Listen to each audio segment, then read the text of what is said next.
nosso canal. Se inscreva no nosso canal.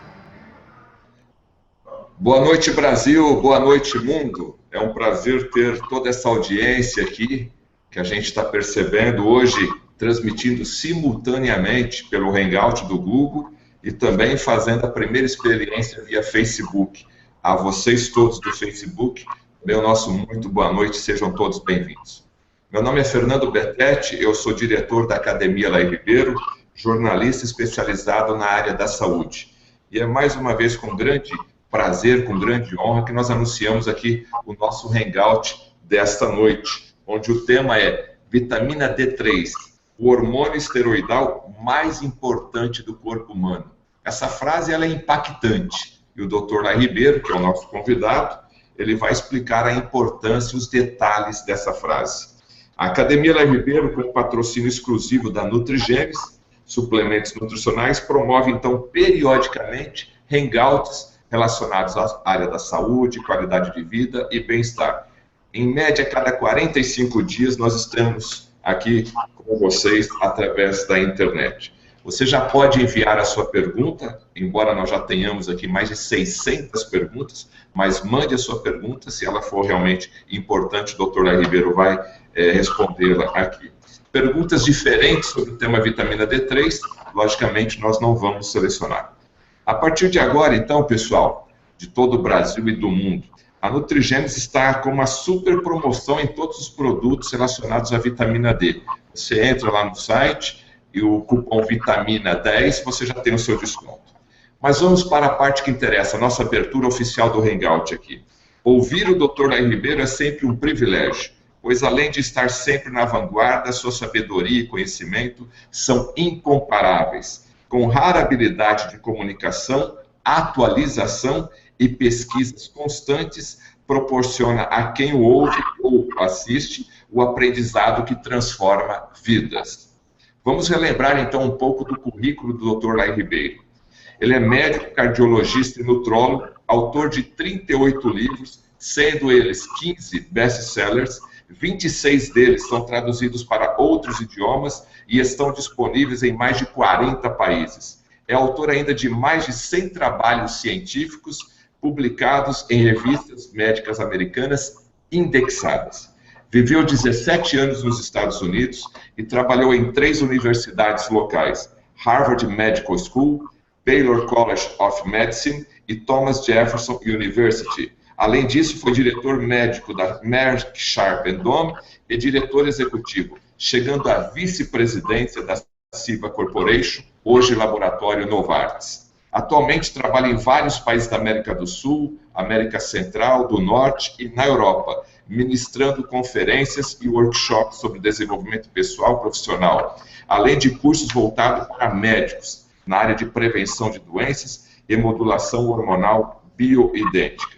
Nos últimos anos, o Dr. Laí produziu mais de 130 DVDs com conteúdo profundo sobre a área médica, sobre a área da medicina. Senhoras e senhores, a palavra agora é com o Dr. Laí Ribeiro. Muito obrigado, Betete. Um prazer muito grande, mais uma vez, estar aí com você, telespectador. Agradeço pela presença. Sei que não é fácil, você deve ter trabalhado o dia todo e está aí nos ouvindo. Tem, inclusive, gente da Europa, lá já é bem mais tarde. Muito obrigado pela audiência. Quero começar com a mudança de paradigma. A Ptolomeu achava que a Terra era o centro do sistema solar. E muita gente acreditou nisso durante muito tempo. Até que veio um indivíduo chamado Nicolau Copérnico e disse: não, o sistema não é geocêntrico, ele é heliocêntrico. É o Sol que está no centro do sistema solar e não a Terra. Depois dele veio Kepler, confirmando isso, e finalmente Galileu Galilei foi o cara que verbalizou isso para o mundo, e por causa disso ficou preso em prisão domiciliar para o resto da vida, porque ele estava blasfemando, já que na Bíblia dizia que a Terra era o centro e não o Sol. E quando foi questionado, ele quis mostrar, através do telescópio que ele tinha, e aí seria fácil, em 2 minutos, explicar por que era o Sol e não a Terra, mas o cardeal que foi lá visitá-lo não se propôs, rejeitou a olhar por essa luneta. Então, eu parabenizo você por estar aqui olhando esse telescópio junto comigo. Porque, primeiro, nós vamos fazer uma grande mudança de paradigma. Você já viu falar muito da vitamina D. Só que a vitamina D, quando foi descoberta, ela foi classificada erradamente como vitamina. Na realidade, ela é um hormônio. O que é uma vitamina? O que é um hormônio? E por que ela não é uma vitamina? Vitamina é algo que o nosso corpo não fabrica. O ser humano não tem habilidade de fabricar vitamina C. Ou você ingere vitamina C, ou você não a tem. Não tem outra possibilidade. Hormônio é uma substância que é produzida pelo próprio corpo numa área que se chama geralmente glândula e vai atuar em áreas diferentes e vai viajar via sangue. Você vai ver aqui que a vitamina D tem várias etapas. O processo começa na pele, onde o colesterol gera uma substância chamada 7-deidrocolesterol, que é um provitamina. Essa provitamina, sob a ação do raio solar, e não é qualquer raio solar, é o raio solar beta, ou B, ou beta, porque tem o A, tem o B, tem o C. O raio solar B é o raio que vai atuar nesse 7-deidrocolesterol e vai formar uma substância chamada colecalciferol na pele. Essa substância, então, vai ser levada ao fígado e lá ela vai ser transformada na chamado calcidiol, que em bioquímica é o 25-hidroxi-D.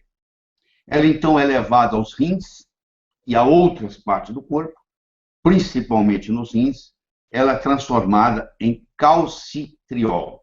Então, eu começo com o 7-deidrocolesterol, vou para colecalciferol, vou para calcidiol, vou para calcitriol. E agora ela vai atuar onde? Em todo o corpo. Praticamente todas as células do corpo têm receptor para o hormônio D. Eu vou passar a chamar de vitamina, porque mesmo que você agora sabendo, é costume a gente falar vitamina. Desde que ela foi descoberta em Wisconsin, a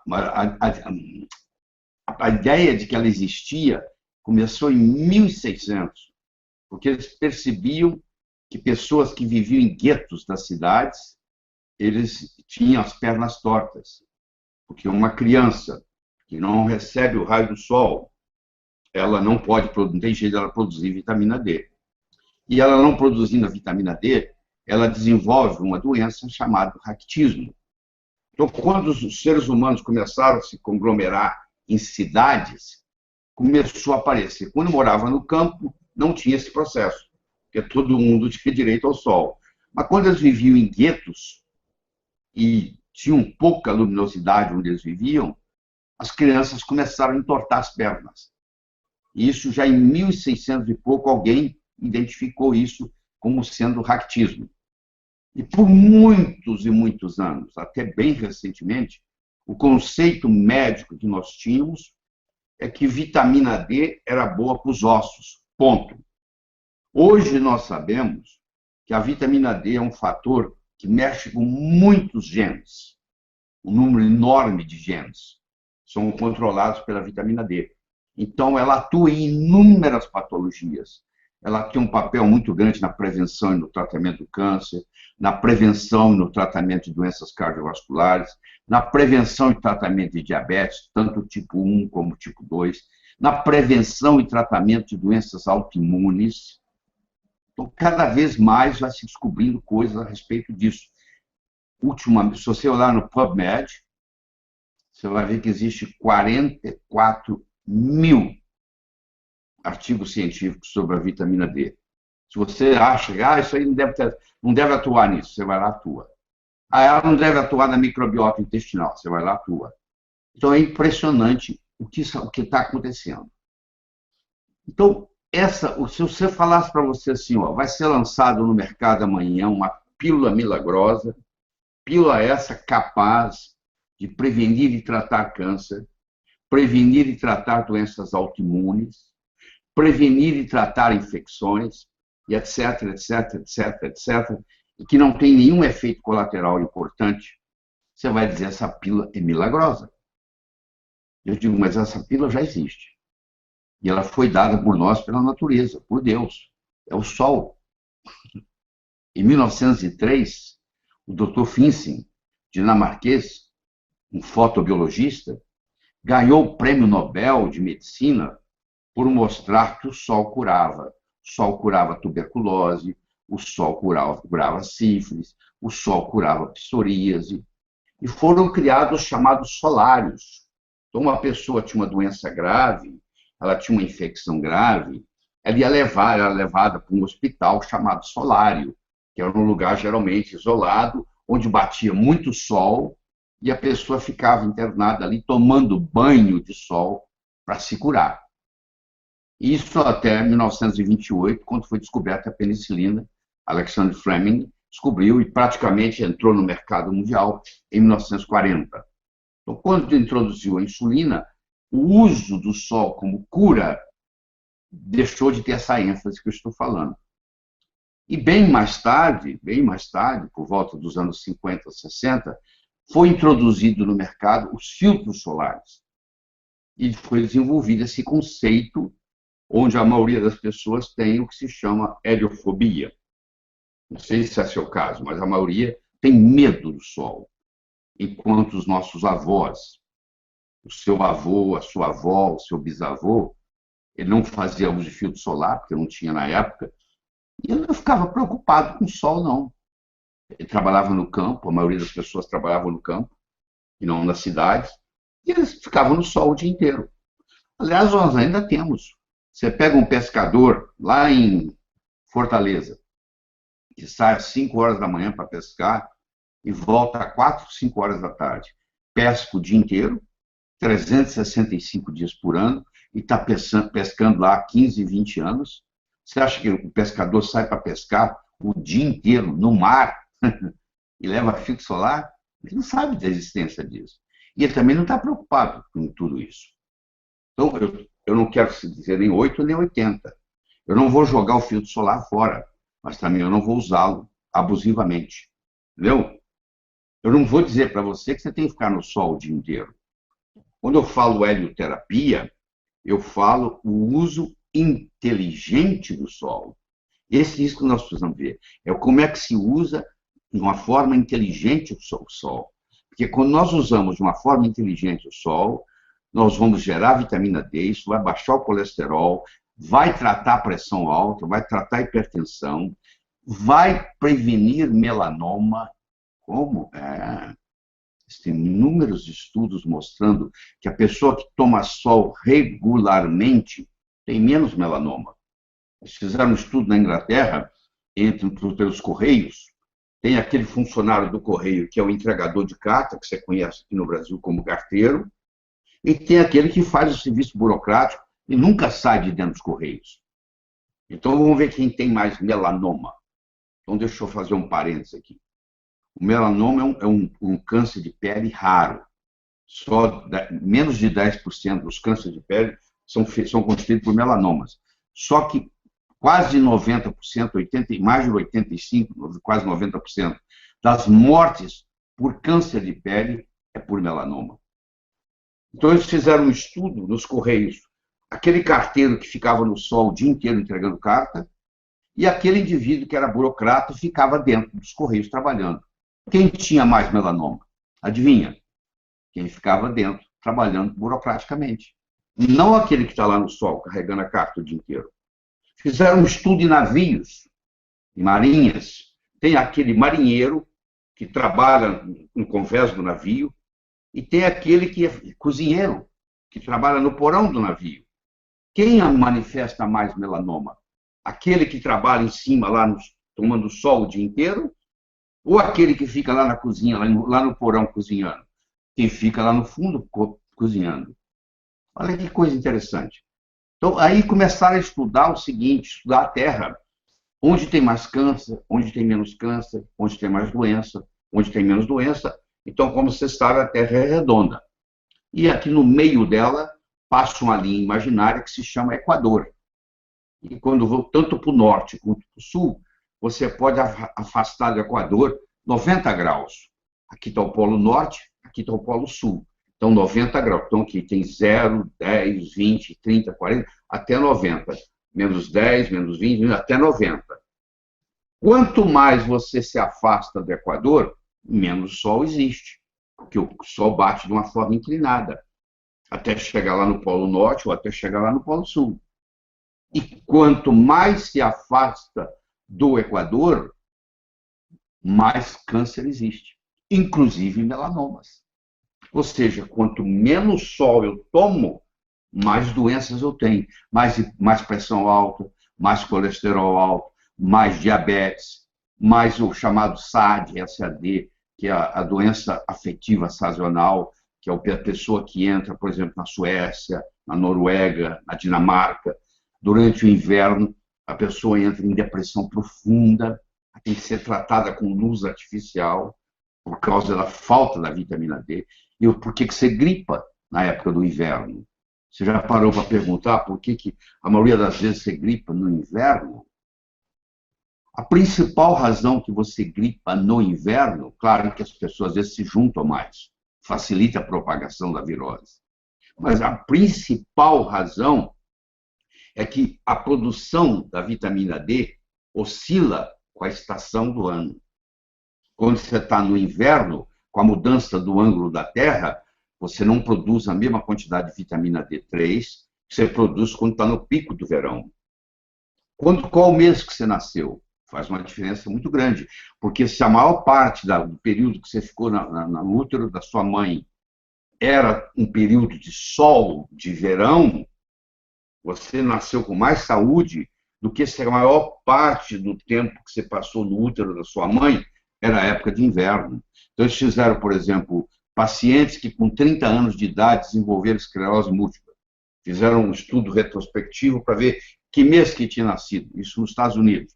E lá o mês, aqueles que nasceram no mês de maio, no caso lá, que quando é inverno aqui é verão lá e vice-versa. Né? Você entende por que no Natal aqui é calor e em Nova York é frio, já que lá é terra, aqui também é terra. Onde a terra estiver, Nova York está e São Paulo está. Mas por que aqui é calor em dezembro e lá é frio? Porque a terra tem um tilt. É o eixo da terra que desviou. Né? Então, se nós pegarmos a terra aqui e formos olhando do Equador para cima, do Equador para baixo, isso chama latitude. É muito importante. Você vai produzir mais ou menos vitamina D dependendo da latitude onde você mora. Se você é um indivíduo que mora no Rio de Janeiro e tem uma pele negra e muda para Montreal, você provavelmente vai ter uns 8, 10 anos que você não vai ter problema. Mas a partir daí, você começa a ter problemas gravíssimos, porque aí acaba a reserva da vitamina D que você pegou no Rio de Janeiro. Porque uma pessoa de pele negra, para morar no Canadá, é muito complicado. É uma questão só de tempo, ela adoece. Porque ela não tem condições. Aquela latitude não serve para ela. Se você vai na região do Equador, a pele é mais escura. Você vai na África, por exemplo, a pele é negra. Se for feito para receber mais sol. E eles precisam receber mais sol. Um indivíduo daquele que muda para a Inglaterra, ele já começa a ter problemas. De todos os aspectos, porque a vitamina D tem uma ação tão importante na expressão gênica, a quantidade de doenças que você pode gerar é uma coisa absurda pela falta da vitamina D. O que faz você produzir mais ou menos vitamina D é o lugar onde você está, é a estação do ano, se é verão, se é inverno, se é outono, se é primavera, é a hora do dia que você toma sol. Eu sei que isso te vai chocar muito, mas a melhor hora para você tomar sol é meio-dia, porque meio-dia você tem mais raios B chegando à estratosfera e chegando à superfície da Terra. O Sol, ele emite 3 tipos de raio ultravioleta. Ele emite o C, que tem de 200 a 290 nanômetros. Nanômetro é quando eu pego o metro, divido ele em 1 bilhão de vezes. Cada pedacinho é um nanômetro.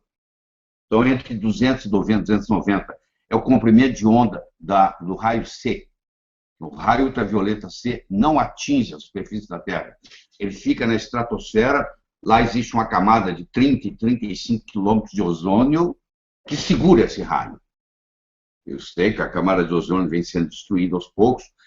Por enquanto, nós só afetamos 5% da camada de ozônio e ela ainda não está perturbando isso, ou seja, o raio C continua preso lá. Do que chega à nossa pele, 95% é raio ultravioleta A. Só 5% é raio ultravioleta B. O raio ultravioleta B pica no meio-dia, em ponto, entre as 10 e as 2. Entre as 10 e as 14. É a melhor hora para você tomar sol. Porque é quando o raio B está ali. O raio A, ele está o dia inteiro. Então, se você for na praia às 5 horas da tarde, você pega o raio A. O ar livre, não precisa ir à praia. Se você for às 8 da manhã, você pega o raio A. O raio A, tem dois tipos de raio A. Tem o A2 e tem o A1. O A2 vai de... O B vai de 300 a 320. O A2 vai de 320 a 340. E o A1 vai de 340 a 400 nanômetros. Então, quanto maior o comprimento de onda, mais ela penetra. 5% dos raios solares que batem na nossa pele são B. Eles atingem a epiderme, não passa daí. 95% dos raios solares que atingem a nossa pele são A. E eles atravessam a epiderme e chegam na derme. Eles são os que causam manchas solares, eles são os que causam rugas, eles são os que causam fotoenvelhecimento. Então, se você recebe uma carga de UVA, você você envelhece mais rápido a pele. O UVB, ele faz eritema, ele faz ficar vermelha a pele. E se você receber UVB demais, que é o que produz a vitamina D, você pode ter queimaduras, que nós não recomendamos de jeito nenhum. Isso é um negócio muito sério. Se você tem uma pele clara, você com 8 minutos de sol por dia, é mais do que 2, 3 vezes por semana, é mais que suficiente para você abastecer a vitamina D3 que você precisa. Se inscreva no nosso canal.